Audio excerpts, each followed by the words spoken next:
Comment et pourquoi utiliser Docker pour auto-héberger des LLM comme Llama 3.2 de manière sécurisée? C'est ce qu'on va voir tout de suite. C'est parti!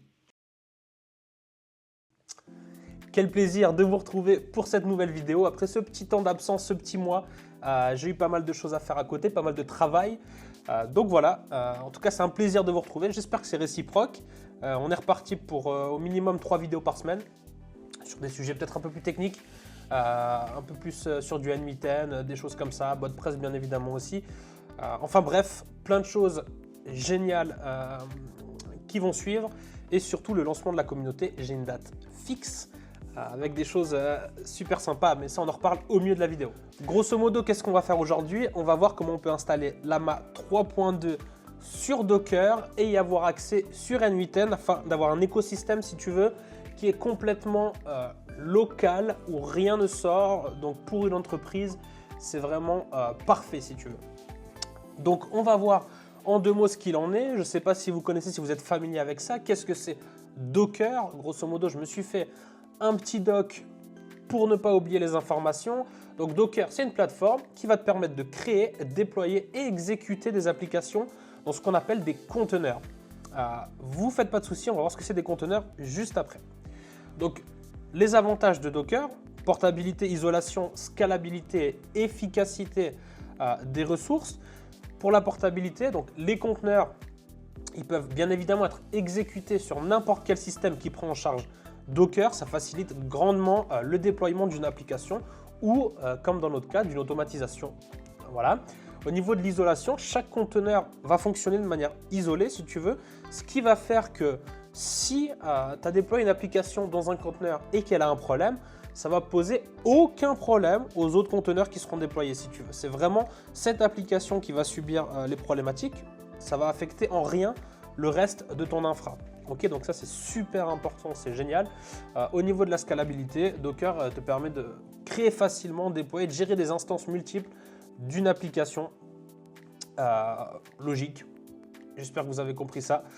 Efficacité des ressources, consomme moins de ressources qu'une VM, bien évidemment. Un petit schéma sympathique pour que vous compreniez tout ça. Je pense que je vais vous mettre ce petit PDF en description. Est-ce qu'on peut mettre un PDF en description? Je crois bien que oui. Comment fonctionne Docker? C'est là que ça devient intéressant. Donc comment fonctionne Docker?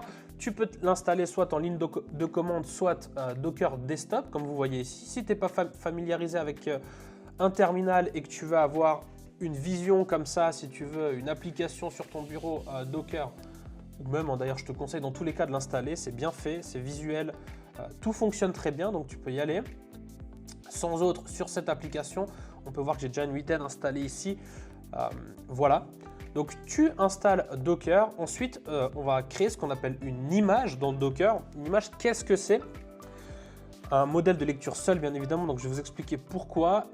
Si tu veux, si tu viens dans l'image ici, ça va être quelque chose de figé et qui va contenir tout ce dont ton application a besoin pour fonctionner.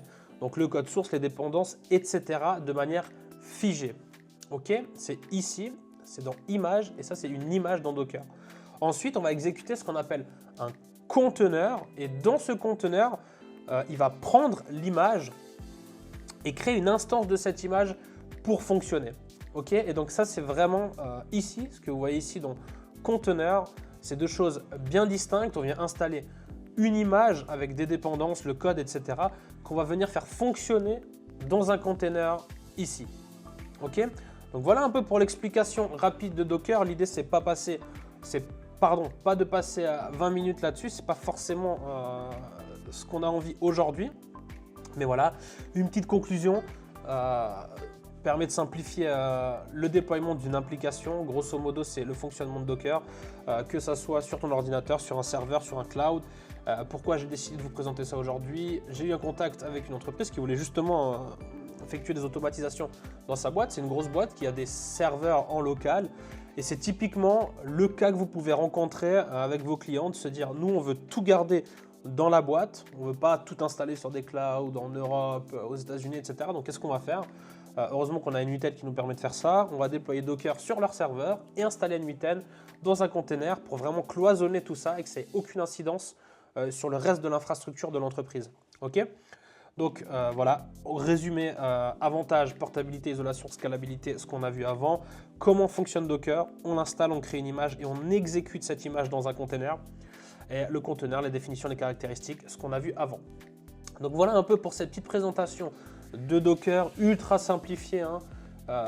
Les devs ultra calés là-dessus, ne me tombez pas dessus, c'est juste pour que les gens comprennent l'ensemble du système. Okay.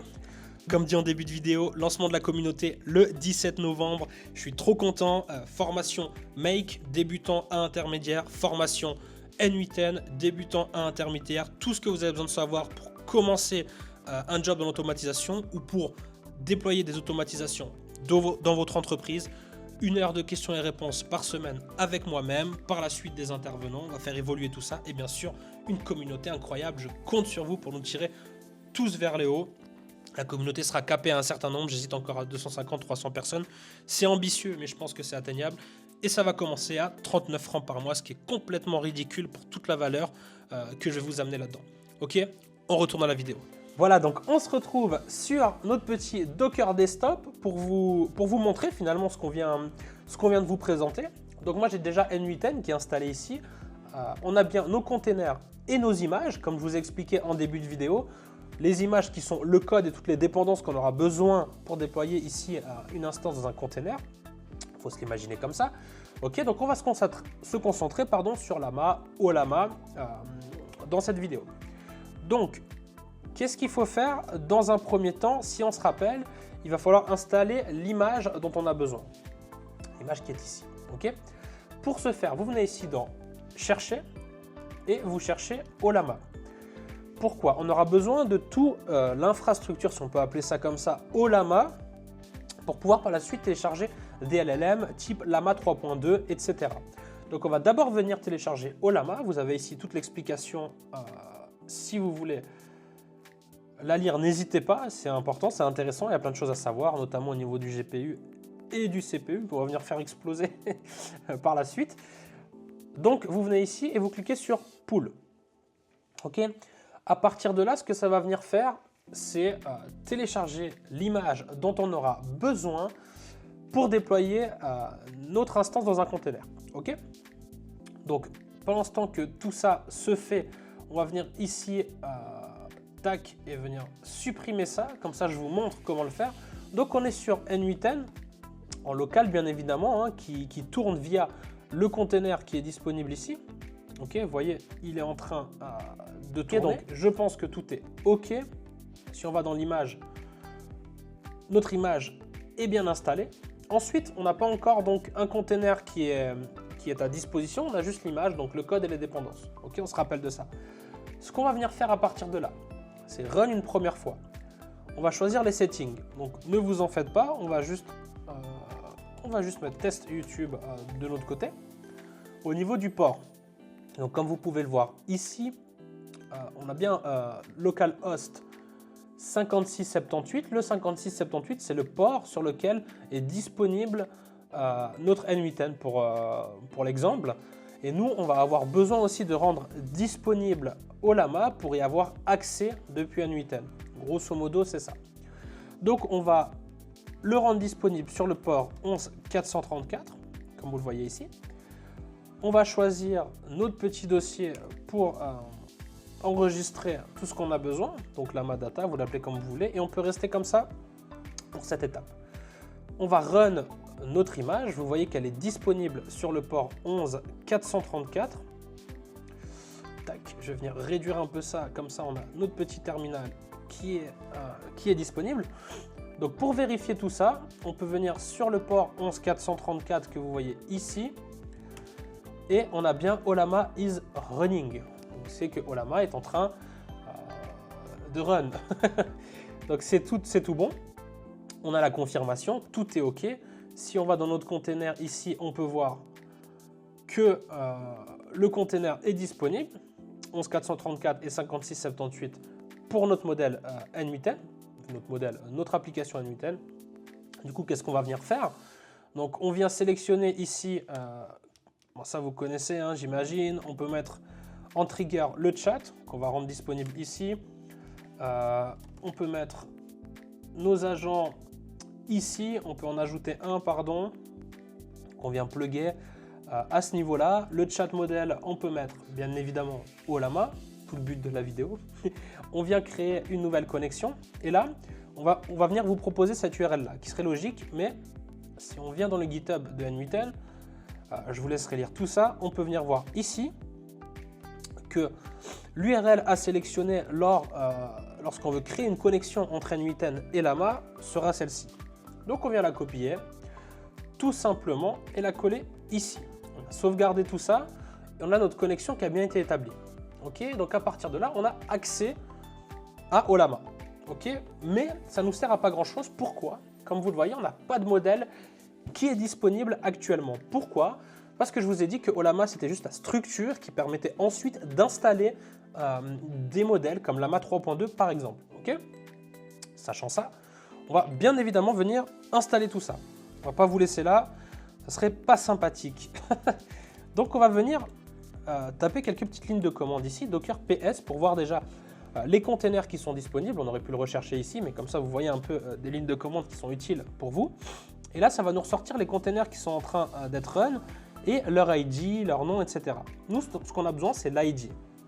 Okay, on va vouloir venir rentrer dans ce container pour y installer des LLM.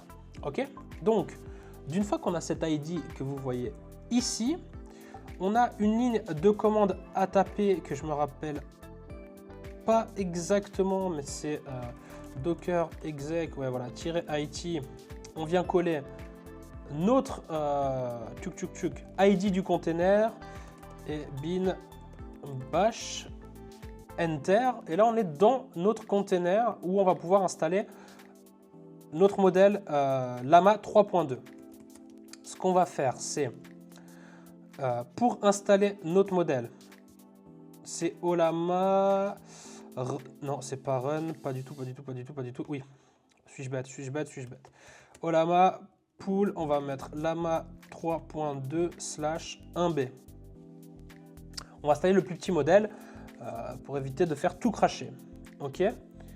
Là, ce qu'il va faire, c'est installer le modèle. Alors effectivement, il y a le 3.2, la dernière version, le 3.2 7b, etc. Soit, nous, on va installer ce modèle-là juste pour les besoins de la vidéo. Également, quand vous installez le kit, vous aurez besoin d'installer d'autres choses, mais ça se fait automatiquement, donc n'ayez crainte, c'est pas bien compliqué. Du moins, c'est faisable. Donc, tout est en train de s'installer. Ok, donc, success, on peut voir que tout a été fait avec succès. On peut vérifier en mettant Ollama list. Ça va lister tous les modèles qui sont disponibles dans Ollama. Et on a notre modèle ici. Donc ça, c'est vraiment top. Si on revient ici dans Ollama et qu'on vient regarder, on a maintenant notre modèle qui est disponible. C'est incroyable. Pourquoi? Parce que tout étant local, rien ne sort de Docker et de ma machine. Vous voyez donc ici, au niveau des tools et de la mémoire, on va réinstaller pour l'instant. Pourquoi? Parce qu'on a juste notre modèle qui permet de nous répondre. Ok? Donc, tout simplement, on va venir chat ici. Je vais juste faire un petit test. Normalement, ça prend un peu de temps. Voilà. Donc ça a fonctionné. C'est magnifique. On va venir au niveau du chat. On a quelque chose d'autre à mettre. Chat trigger. Voilà, c'est ça que je voulais employer. Du coup, on va mettre. Je ne sais pas pourquoi il n'a pas pris. On va supprimer ça, mais ça aurait été la même chose. Ici, on va le rendre public. Ok. Et vous verrez que quand on va aller à cette URL là, donc là, ça ne va pas fonctionner, bien évidemment. Enfin, si, ça, non, ça ne fonctionne pas. On a un code 404. On va revenir ici. On peut choisir pas mal de choses. Par la suite, ça sera intéressant pour notre prochaine vidéo, mais comme ça, vous voyez. Et si on active ici notre scénario et qu'on retourne sur l'URL que je viens de vous montrer, on peut voir qu'on a un chat tout beau. Et on va lui dire bonjour, comment vas-tu? Et là, voilà, magnifique. Vous voyez, là, on a un modèle, donc Llama 3.2, qui fait bien évidemment exploser le CPU, mais c'est ce que je vous disais avant, qui fonctionne en local grâce à Docker et n8n.